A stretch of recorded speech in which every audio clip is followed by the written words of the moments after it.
Bonjour tout le monde, j'espère que vous allez toujours bien pour cette troisième et probablement dernière séquence de ce vlog. Ça fait, j'ai l'impression, très longtemps que je n'ai pas repris la caméra. Pour vous, ça ne fait qu'une séquence après où vous me revoyez direct, mais moi ça fait bien longtemps que j'avais pas repris la caméra. Donc, je vous avais laissé sur la séquence précédente avec beaucoup de lectures que j'avais en cours, que depuis j'ai terminé et j'en ai commencé des nouvelles, voire même j'en ai terminé d'autres. Donc on va essayer de reprendre un petit peu tout ça. Alors l'une des dernières lectures avec laquelle je vous avais laissé, c'était le premier tome de Cendres, d'écume et de glace d'Alexiane de Lys. Entre temps, je l'ai terminé, donc je vais vous remettre la couverture par ici parce que je l'ai redonnée à ma médiathèque. Et c'était une très belle découverte. Alors on n'est pas, comme je vous disais, au point de vue coup de cœur comme Tiziri, parce que j'ai été un petit peu moins transportée par ce tome-ci. Alors c'est un premier tome qui a été écrit avant Tiziri, donc peut-être que l'écriture de l'autrice a évolué un petit peu depuis, je ne sais pas, moi en tout cas, j'avais été transportée quand même par cette œuvre, avec ce personnage de Perséphone qui apprend qu'elle n'est pas si humaine que ça, et que beaucoup de ses malheurs et de son mal-être prennent leur source dans le fait qu'elle soit mi-humaine, mi-autre chose d'autre. Je pense pas être un spoil en vous disant qu'on va parler de sirène, parce que depuis le temps que ce tome 1 est sorti, il y a même eu les deux autres tomes de la trilogie qui sont à présent sortis. Donc je pense que vous avez déjà dû voir sur plusieurs réseaux comme quoi cette saga était sortie et qu'elle parlait de sirène. Et donc bref, je l'ai terminée. Et comme je vous disais dans la séquence précédente, quand je voyais qu'il me restait plus que ça, 100-150 pages à peu près, et j'avais très peur de cette fameuse quête qui était annoncée et qu'on ne voyait toujours pas arriver. Et j'avais pas envie du tout qu'elle soit, entre guillemets, bâclée pendant 150 pages.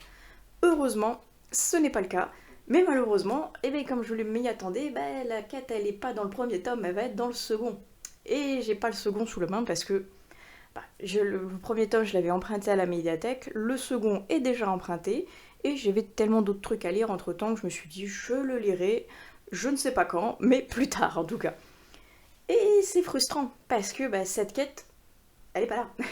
Elle est pas là, on en parle, on sent qu'il y a quelque chose de très important derrière, un enjeu monstre pour beaucoup de protagonistes, pour diverses raisons.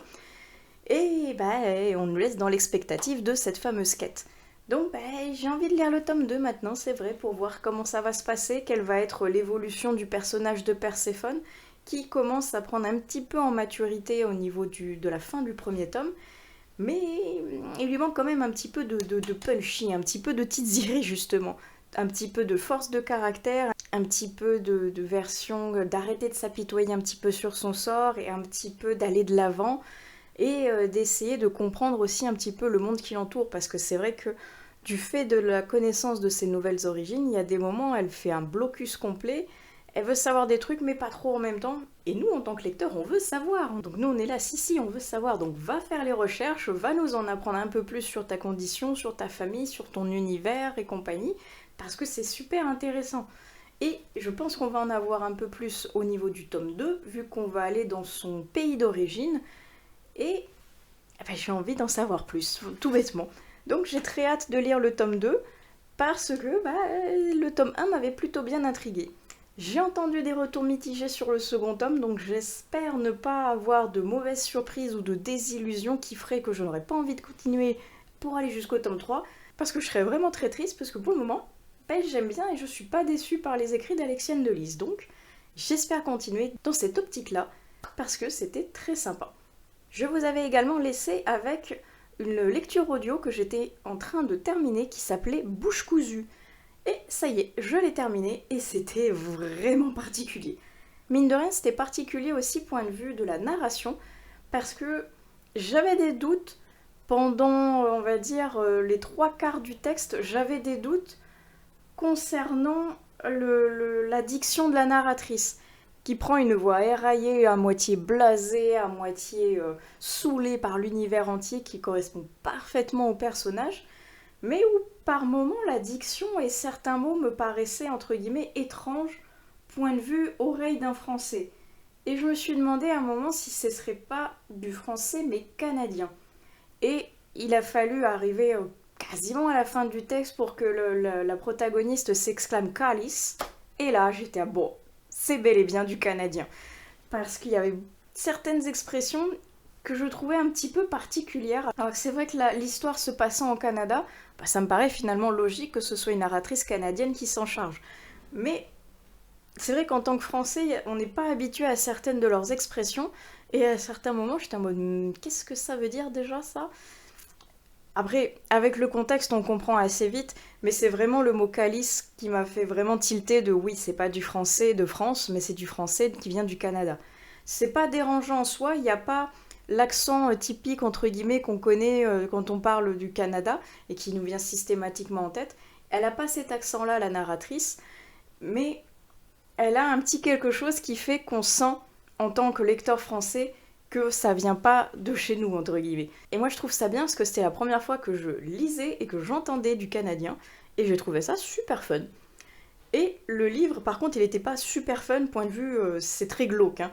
Point de vue que, justement, si on n'est pas accroché, je pense que ça ne va pas plaire à tout le monde, et que maintenant que j'ai terminé ma lecture, je comprends beaucoup mieux les nombreux commentaires qui disaient mon Dieu, mais qu'est-ce que c'est que ce livre? J'ai été choquée à vie. Heureusement qu'on n'a pas l'odeur, heureusement qu'on n'a pas la vision, heureusement que l'autrice, entre guillemets, il y a certains moments, elle censure, on va dire, certaines phases qui pourraient être encore plus explicites, plus détaillées et encore plus glauques, parce que on tape dans le sujet vraiment très très noir. Moi, ça m'a plu, j'ai trouvé ça super original, la fin est un très beau retournement de situation, et j'avoue que ça a été une belle découverte en audio et que je suis très contente d'avoir pu profiter du fait que cette lecture était dans mon abonnement pour pouvoir la découvrir. Parce que je ne l'ai pas vu spécialement passer et je ne suis pas sûre que du fait du peu de médiatisation qu'il avait, je ne serais peut-être pas allée spontanément vers lui parce que peut-être que je ne l'aurais tout simplement pas su qu'il existait ce titre. Donc heureusement que je suis allée fouiner sur certains blogs qui étaient spécialisés dans le thriller et policier pour le découvrir parce que je ne me rappelle pas l'avoir vu spécialement passer celui-ci. Et c'est fort dommage parce qu'il est très original. Il ne va pas plaire à tout le monde, c'est sûr et certain, mais moi en tout cas, je l'ai trouvé très fun, point de vue qu'il est original, il change de ce que je peux lire d'ordinaire, et donc il m'a marqué l'esprit pour ça. Je serais curieuse de savoir si vous l'avez lu, dites-le moi dans les commentaires, savoir ce que vous en avez pensé. Parce que moi, donc, comme je vous disais, je l'ai trouvé très atypique. Je crois que j'ai fait la bêtise de redonner le livre à ma médiathèque avant de vous en parler. J'ai pensé à faire la photo Instagram, mais je suis pas sûre d'avoir pensé à filmer la séquence. Donc, la couverture va s'incruster juste ici par la magie du montage, parce que je vais vous parler d'un thriller qui s'appelle Petite fille perdue. Et j'avoue que la couverture m'avait intriguée, que le résumé m'annonçait quelque chose d'assez particulier mais qui m'intriguait vraiment beaucoup, mais le nom de l'autrice m'inspirait pas plus que ça. J'étais là, peut-être que ça me parle, mais je ne sais pas pourquoi. Et c'est en lisant le premier chapitre et en lisant justement qui est l'autrice et qu'est-ce qu'elle a fait que je me suis dit, mais oui, évidemment que je la connais puisque j'ai lu finalement le premier tome que j'avais beaucoup aimé. Angela, elle a écrit Le pensionnat des filles innocentes, je crois que c'était ça le titre principal que j'ai lu, il n'y a pas si longtemps que ça finalement, que j'avais beaucoup aimé parce que c'était une grande découverte de l'autrice, de la plume, de son univers, et comme on était dans un policier thriller avec un thème que j'aime particulièrement qui est les lieux un petit peu clos, un petit peu abandonnés, voire même hantés avec un lourd passif, j'aimais beaucoup aimer. Et là, on va se retrouver donc avec la même enquêtrice qui s'appelle Kim Stone et qui va être au devant d'une nouvelle enquête un petit peu compliquée à gérer parce qu'en fait 2 petites filles ont été enlevées. Elle connaît la mère de l'une d'elles parce qu'elles ont été dans le même orphelinat quand elles étaient petites. Donc elle lui fait bien évidemment la promesse qu'elle va retrouver sa fille, qu'elle va retrouver l'autre, qu'elles vont être toutes les deux saines et sauves et qu'elle va le leur ramener. Le problème, c'est que les ravisseurs, ils sont très très joueurs. Et leur jeu, c'est d'envoyer un SMS aux parents en proposant des enchères. Et celui qui va offrir la meilleure somme, la plus élevée, la plus intéressante pour les kidnappeurs, mais celui qui fait la meilleure offre verra sa petite fille ressortir vivante. Quant à l'autre, dommage, il fallait enchérir plus sur la vie de leur enfant. Et c'est terriblement cruel, mais super bien trouvé parce que ça va mettre tout un enjeu psychologique, affectif et très addictif point de vue page-turner qui va faire que je n'ai pas pu le lâcher quasiment jusqu'à la fin parce qu'il était vraiment super bien. En arrivant à la fin, c'est vrai que je me suis rendu compte que c'était un tome 3 finalement et que donc je n'avais pas lu le tome 2. Et c'est un oups. Alors, on peut le lire vraiment sans connaître le tome 2, je pense, même s'il y a peut-être 2-3 petits détails au niveau des inspecteurs et de l'équipe qui font que il va nous manquer 2-3 informations. Mais par contre, c'est sûr que si on n'a pas lu le tome 1, on va se demander qui est Kim Stone, on va se demander pourquoi elle a cette relation avec son patron, pourquoi elle a ce caractère-là, pourquoi justement elle connaît la mère de l'une des enfants, même si c'est un petit peu expliqué. Il faut vraiment avoir lu le tome 1, je pense, pour au moins avoir un pied à l'étrier et mieux comprendre le déroulé de l'enquête et des personnages et surtout pourquoi ils ont tel ou tel caractère. Le tome 2, maintenant j'ai très envie de le lire évidemment, pour voir si j'avais pas loupé quelque chose au niveau du tome 3, mais en tout cas le tome 3, une fois de plus, ça a renouvelé la confiance que je fais à l'autrice parce que j'ai vraiment beaucoup aimé. Elle arrive à jouer sur la corde sensible de ses parents qui sont désespérés, qui étaient les meilleurs amis du monde parce que leurs filles, elles étaient dans la même école, elles fréquentaient la même école de danse, elles avaient les mêmes passions, elles avaient les mêmes goûters d'anniversaire ou autres, ce qui fait que ça a rapproché les deux familles. Mais ces deux familles, voyant l'enjeu qu'il y a derrière de vouloir revoir leur fille vivante pour de l'argent, vont commencer finalement à se détester, à se monter les uns contre les autres et à se dire ma fille va sortir vivante parce que je suis plus riche que toi, ou parce que toi tu as des dettes, ou parce que ceci, ou parce que de toute façon tu ne l'aimes pas comme moi je l'aime. Et il va y avoir des secrets qui vont ressurgir, qui vont exploser à la tête des deux familles et des enquêteurs, et qui vont tout remettre en question. Parce que finalement, jusqu'à quel point on aime son enfant, quelle valeur monétaire peut-on lui accorder? C'est très compliqué, c'est très sensible, et c'est vraiment bien joué de la part de l'autrice qui arrive à jouer avec les nerfs de tout le monde et même du lecteur qui est désemparé comme ses parents et qui se demande bien quelle petite fille va pouvoir ressortir vivante au vu de certaines révélations qu'il y a au niveau des familles. Et j'ai vraiment adoré cette lecture, elle était vraiment super chouette, donc c'est sûr que dès que je vais trouver le tome 2, je vais me ruer dessus parce que j'ai très envie de le découvrir. Et j'espère même qu'il y aura un tome 4, parce que pour le moment j'ai l'impression qu'il n'y en a que 3 de sortie, parce que j'aime beaucoup Kim Stone, j'aime bien suivre son évolution et ses enquêtes, et j'ai envie de continuer avec elle, de découvrir des nouvelles enquêtes policières, de parcourir Londres et l'Angleterre du Pays Noir, et j'ai vraiment beaucoup aimé. J'ai très hâte de lire et le tome 2, et une future suite quand l'autrice l'écrira, parce que moi j'aime beaucoup cette autrice maintenant, j'aime beaucoup son enquêtrice, et j'aime beaucoup ses idées et son écriture qui m'ont vraiment convaincue. On va passer au dernier roman que j'ai terminé, et après on passera aux lectures graphiques avant de basculer sur les lectures que je suis en train de lire actuellement. Et malheureusement, la dernière lecture que j'ai terminée m'a terriblement déçue, et je suis frustrée.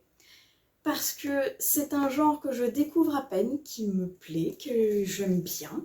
Et là, en fait, je viens d'avoir un petit peu l'ascenseur émotionnel de finalement, je sais plus si j'aime beaucoup parce que ce tome-ci m'a un petit peu déçue, malheureusement. Il s'agit de Les détectives du Yorkshire. C'est le premier tome, Rendez-vous avec le crime, de Julia Chapman. C'est publié chez Robert Laffont dans la collection La Bête Noire. Et ça a été traduit de l'anglais par Dominique Haas. Et moi je voulais le découvrir parce qu'en fait je suis en train justement de mettre un pied dans le style du cozy mystery que j'aime beaucoup actuellement avec ma découverte des enquêtes d'Anna Swenson. Et j'avais envie d'en lire plusieurs autres. J'en ai un qui est actuellement dans ma palle pour l'automne qui attend sagement d'être sorti cette année j'espère, vu que l'an dernier j'ai pas eu le temps de le sortir. Et je me suis dit, quand je l'ai vu à la médiathèque, ça tombe bien parce que celui-ci, j'en entends parler, il fait partie un petit peu des pointures du genre. Il y a beaucoup de tomes, un peu comme Anna.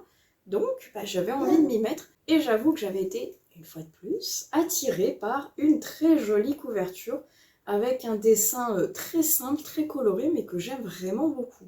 Je trouvais que ça faisait quelque chose d'original, d'attrayant, et de cette cozy mystery, vraiment avec l'Angleterre, son tea time, vous voyez, avec ces petits villages typiques, ça me donnait vraiment envie d'y aller et de découvrir ce que ça pouvait me proposer. Et j'ai pas accroché. J'ai pas accroché malheureusement. Je vais vous lire le résumé et je vous dis après pourquoi je n'ai pas malheureusement accroché avec ce titre. quand Samson O'Brien débarque sur sa moto rouge à Brincliffe, dans le Yorkshire, pour y ouvrir son agence de détective privé, la plupart des habitants voient son arrivée d'un très mauvais œil. De son côté, Delilah Metcalfe, génie de l'informatique ou caractère bien trempé, tente de sauver la faillite de son site de rencontre amoureuse. Pour cela, elle décide de louer le rez-de-chaussée de ses locaux.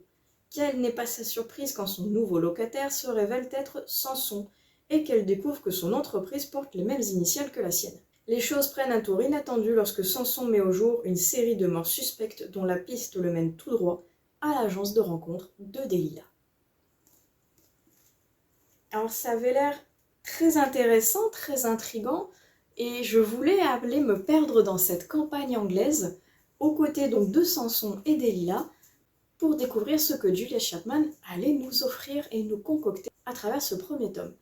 Et donc, malheureusement, ce fut une déception pour moi, ce fut même une lecture compliquée, que j'en suis entre guillemets forcée à aller jusqu'au bout, en me disant c'est peut-être un premier tome, c'est peut-être que ça va démarrer à la fin, et peut-être qu'à partir de la fin et du tome 2, qui sait, ça va devenir waouh.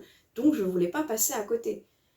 Et j'ai galéré à aller jusqu'au bout. Je crois même qu'il y a des moments où j'ai sauté des chapitres en me disant mais je vais lire de diagonale parce que j'arrivais pas à accrocher. J'arrivais pas à accrocher parce que même si c'est un des traits typiques de ce genre, moi je n'ai pas aimé la lenteur qu'il y avait dans celui-ci. Autant avec Anna Swensen, c'est entre guillemets lent, mais il y a quand même pas mal de rebondissements et de choses qui avancent assez vite pour nous happer et nous donner quelque chose à nous mettre sous la dent. Là, c'est terriblement long et ça tire en longueur. Ça n'avance pas. Je crois qu'arrivé même à ça du livre, on était toujours un peu en mode Samson vient d'arriver, personne ne l'aime, mais on sait toujours pas spécialement pourquoi. Delilah, ça craint pour son entreprise, mais on sait pas spécialement pourquoi non plus. Les gens se détestent tous, c'est une petite ville, tout le monde crie sur tout le monde connaît les secrets de tout le monde, mais on sait toujours pas pour Samson et Delilah. J'étais là, mais les secrets c'est bien, mais au bout d'un moment il faut nous donner quelque chose à nous mettre sous la dent, parce que sinon c'est terriblement plat. Et c'est pareil, les premiers meurtres, avant qu'ils arrivent et avant qu'ils se disent, bon, tiens, ça serait intéressant d'enquêter dessus, on met du temps quand même. Hein. Et les meurtres, finalement, ne sont pas si prenants que ça, j'ai envie de dire malheureusement. Point de vue qu'ils sont un petit peu épars à travers le livre, donc pour pouvoir faire avancer un petit peu l'enquête et l'histoire.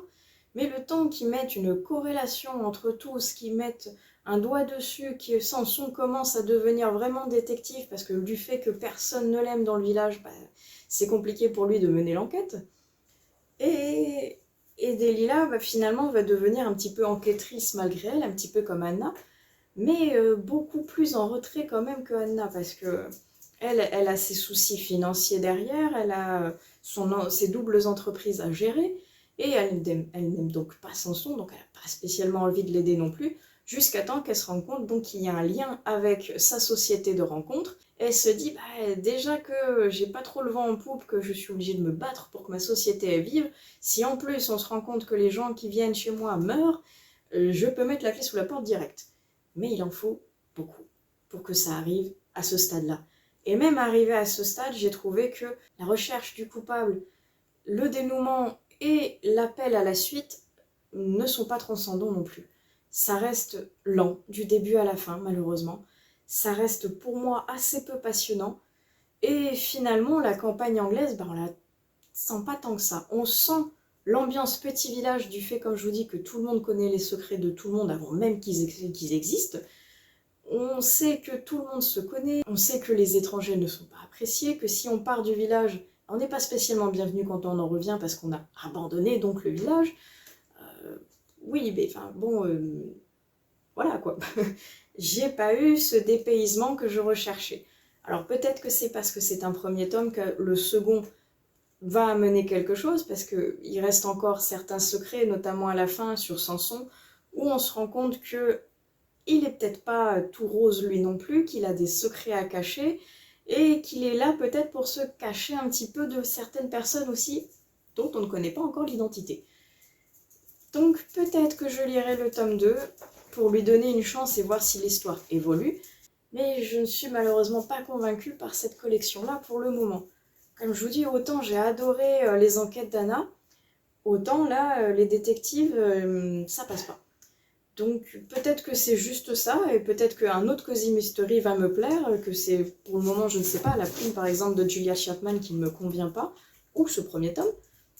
Dites-moi si vous avez lu, est-ce que la suite est mieux, est-ce que c'est un petit peu plus palpitant, ou est-ce qu'entre guillemets, je reste sur mon impression de j'ai pas aimé le premier tome, et je bascule sur une autre collection, une autre autrice, pour pouvoir continuer ma quête dans le Cozy Mystery, et découvrir quelque chose qui me convient plus que celui-ci.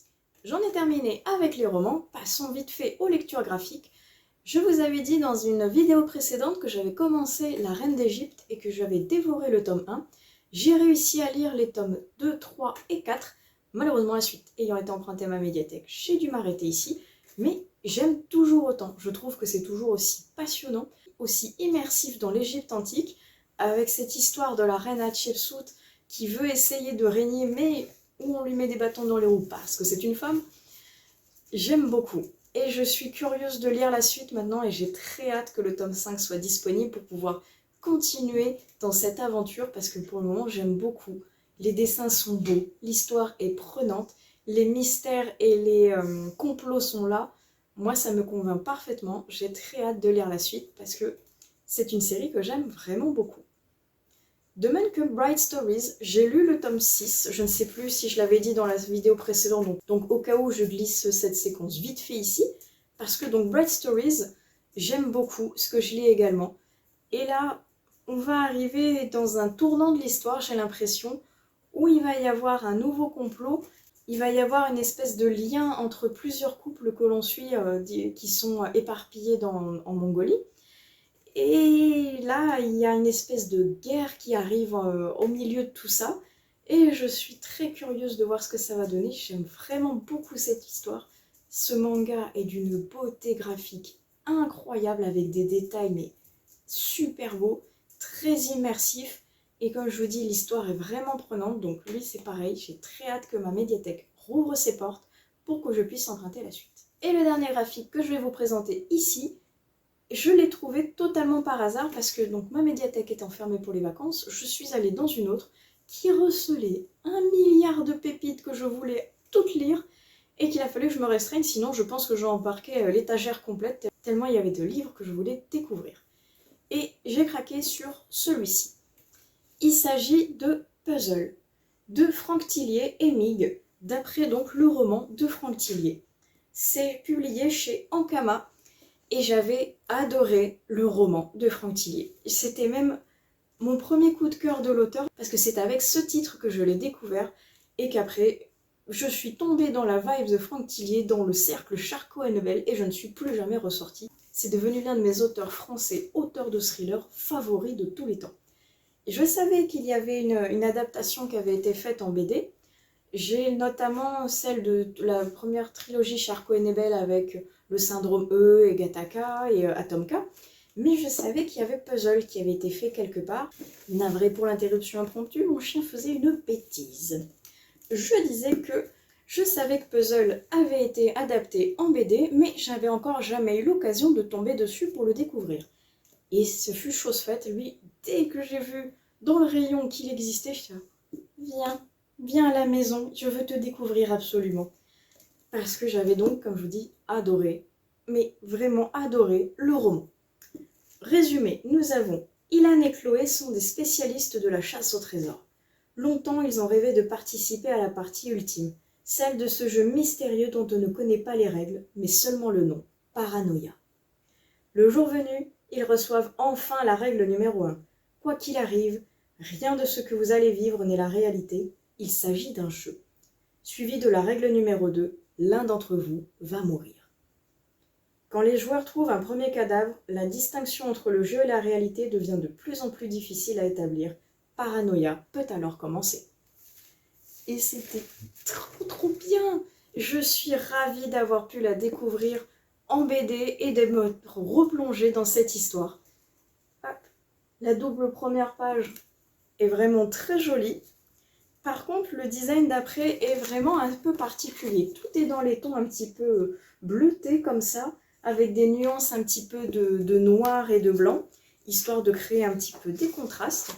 Vous voyez, si je vous montre une autre planche, on est vraiment dans les tons comme ça, un petit peu bleutés, et aucune autre touche de couleur vient vraiment rehausser, on reste vraiment dans un ton trichromatique, et ça reste un petit peu dans l'ambiance un peu pesante, un petit peu particulière qu'il y a dans Puzzle.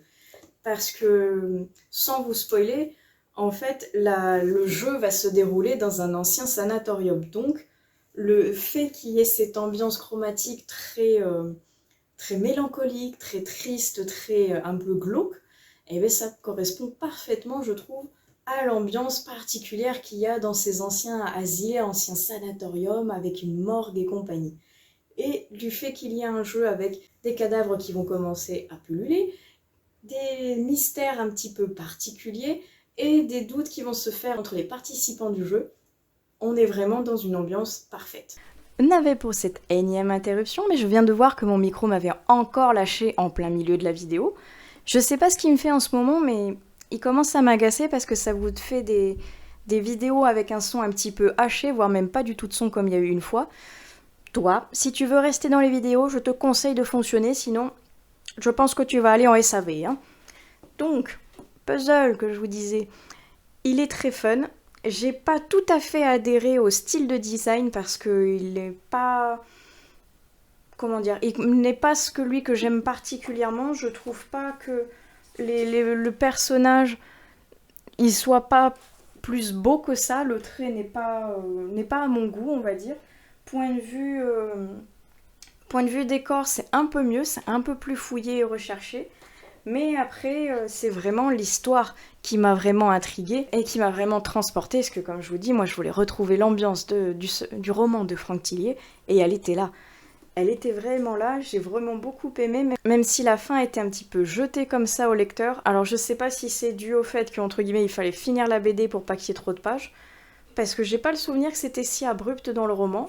Après, pourquoi pas, c'est une adaptation en soi. J'ai bien aimé, à part donc le design comme je vous disais, mais si jamais vous n'avez pas lu Franck Tillier ou que vous ne connaissez pas Puzzle, peut-être que la BD pourra vous intriguer, mais franchement lisez le roman, il est vraiment au-dessus de tout. Il est incroyable et c'est vraiment l'un de mes romans de l'auteur que j'ai le plus adoré. Et je vais terminer ici cette vidéo avant que le micro me lâche de nouveau pour vous parler des 2 lectures que j'ai en cours. Il y en a une, c'est un SP et je pense que vous allez reconnaître le nom de l'œuvre parce que l'auteur a eu la gentillesse de me faire parvenir son dernier tome, donc ça y est, j'aurai lu vraiment toutes ses œuvres et je suis ravie une fois de plus qu'il me renouvelle sa confiance parce que j'aime vraiment beaucoup son travail. Il s'agit de Au nom des dieux. Un nouvel épisode, oui, celui-ci s'appelle Salvation et je suis ravie de le découvrir à nouveau. Je l'ai commencé, j'en ai lu une petite centaine de pages pour le moment et je suis ravie de retrouver les personnages des 2 sagas précédentes combinés dans un nouveau tome. Super bien. Là par contre, il faut vraiment, je pense, avoir lu les autres tomes pour pouvoir bien comprendre qui sont les personnages, qu'est-ce qu'ils font là et quelle est leur quête ultime parce que finalement... Comme on va avoir les 2 personnages des 2 sagas différentes, eh bien, je pense qu'on va être un petit peu perdu. Si on n'a pas lu les premiers Au nom des dieux, on va pas comprendre les allusions à la guerre, on va pas comprendre qui sont les personnages et pourquoi ils sont là. Et si on n'a pas lu Fracture, on va pas comprendre non plus qui sont les personnages évoqués et pourquoi ils sont intégrés à cette nouvelle quête. Nouvelle quête qui m'a l'air passionnante, on n'en connaît pas beaucoup plus pour le moment parce que ça reste assez mystérieux, mais il y a plein de nouveautés qui arrivent.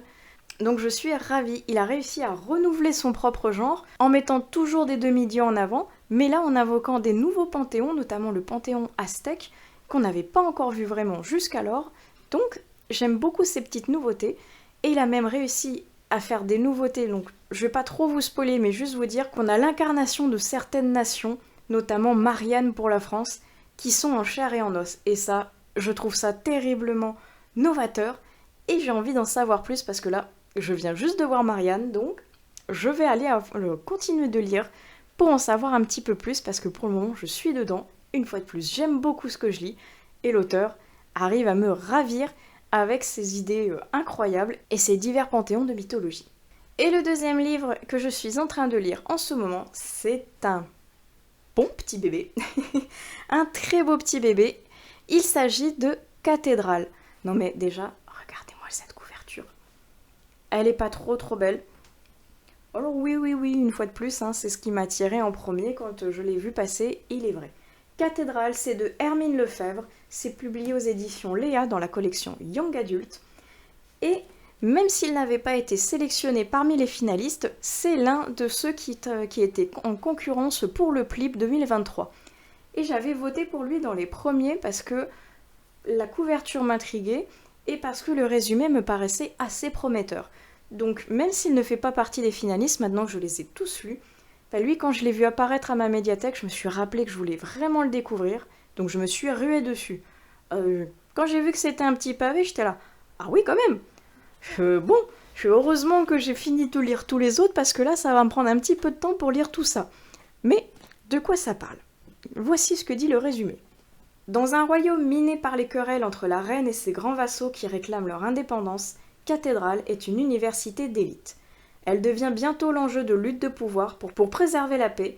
La souveraine est mise au défi de trouver le cœur de Cathédrale, artefact à la source de sa magie et symbole de l'unité du pays, perdu depuis des siècles. Fils d'ouvrier ambitieux tout juste admis au sein de l'école grâce à son don, Frédéric se lance dans cette quête mais se heurte à Lionel, héritier d'une grande famille. Malgré leurs différences, ils n'auront d'autre choix que de s'allier pour affronter la violence qui gangrène l'école et dresse les étudiants les uns contre les autres. Mais parviendront-ils à sauver le royaume et Cathédrale alors que Lionel semble en savoir beaucoup trop sur Frédéric, qui devine un secret profondément enterré. Donc, vous voyez, moi ça me paraissait très mystérieux, très énigmatique, très même peut-être magique, avec cet artefact qui donnerait un pouvoir colossal à cette école, qui soutiendrait presque un petit peu le royaume. J'étais très intriguée et j'avoue que vous voyez, j'ai lu une centaine de pages à peine. Donc c'est un gros bébé qui en fait presque 600. On commence tout doucement à rentrer dans cette école qu'est Cathédrale, à comprendre qu'il y va y avoir des rivalités entre les pauvres et les nobles, qu'il va y avoir également des rivalités entre ceux qui ont un don magique et ceux qui n'en ont pas, et donc entre ce fameux Frédéric et Lionel. Lionel étant un noble, qui fait donc partie de la haute société, qui a à peu près tout qui lui est dû parce que de par son rang et de par son sang, et Frédéric qui, lui, à l'inverse, fait partie des roturiers, mais qui a un don magique. Et Lionel, ça l'agace. Lui, qui a tout, n'a pas ça. Et qu'un roturier est hérité d'un don magique alors que lui, le noble, n'en a pas, oh bah voilà, on sent tout de suite la rivalité qu'il va y avoir entre ces deux personnages. Et j'aimerais en savoir un peu plus maintenant, parce que j'en suis rendue au niveau où la quête du cœur de Cathédrale est arrivée en route. C'est l'enjeu principal maintenant qu'il y a là, pour sauver les royaumes certes, mais pour également un petit peu attiser les rivalités qu'il y a entre les nobles et les pauvres, entre les magiciens et ceux qui n'ont pas de pouvoir, et on va voir jusqu'où ça va nous mener. Je suis curieuse d'en savoir plus, que pour le moment, cette magie n'a pas été tout à fait évoquée dans les 100 premières pages, donc j'aimerais en savoir plus. Et j'aimerais me perdre au cœur de cette université Cathédrale, au cœur de cette bibliothèque apparemment interdite qui recèle de nombreux artefacts, de nombreux secrets et de nombreuses informations sur ce fameux cœur. Donc, moi je suis intriguée, j'aime bien ce que je lis.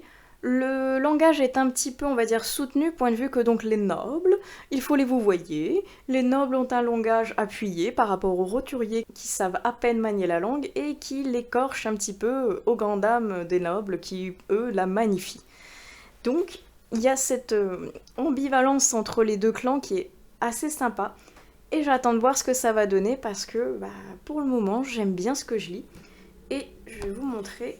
Les en-têtes de chapitres, hop, j'enlève le marque-page, sont très jolies et reprennent un petit peu le symbole que l'on a ici au niveau de la couverture avec le fameux Cathédrale. C'est très sympa, la mise en page est très fluide, elle est très claire, donc ça se lit plutôt bien je trouve, et le papier il est d'une bonne qualité parce qu'on voit à peine, je trouve, la page qui est derrière, donc aucun souci pour la lisibilité pendant la lecture, c'est super sympa. Parce qu'en plus, si ce pavé-là, on pouvait pas trop bien lire parce que la page était quand même était trop fine au point d'être du papier Bible, ça aurait été super chiant. Là, ce n'est pas le cas, donc je suis très curieuse de lire la suite parce que j'aime bien. et vous aurez mon ressenti peut-être final dans une autre vidéo. Et je vais donc m'arrêter ici avant que mon micro fasse une énième tentative de sabotage de cette vidéo, et parce que je vois que petit à petit la luminosité baisse drastiquement, parce que, alléluia, j'ai l'impression que la pluie arrive enfin dans le sud. Depuis 2 mois qu'on n'a pas vu l'eau. Franchement, au top. Ça me pourrit ma luminosité, lui aussi, mais c'est pas grave, il faut qu'il pleuve, donc je vais vous laisser ici, avant de devoir allumer la lumière. Et j'espère que cette vidéo vous aura plu, malgré les petits déboires qu'il y a eu. Je vous promets que je vais faire quelque chose contre lui, parce que on n'est plus copains là, c'est fini. Il m'avait pourtant super bien aidé pour avoir un meilleur son de meilleure qualité par rapport à celle de mon portable, qui est donc loin de moi et qui n'a pas un son exceptionnel vu que c'est un téléphone. Bref, j'espère que cette vidéo vous aura plu, que vous avez peut-être trouvé des lectures qui vous conviennent. N'hésitez pas, comme d'habitude, à utiliser la section des commentaires pour qu'on échange sur les lectures dont je vous ai parlé, savoir si vous les avez lues, si vous les avez appréciées ou non. Et en attendant, je vais vous souhaiter d'excellentes prochaines lectures, et on se dit à plus tard dans une autre vidéo des lectures de Pipin. Allez, ciao!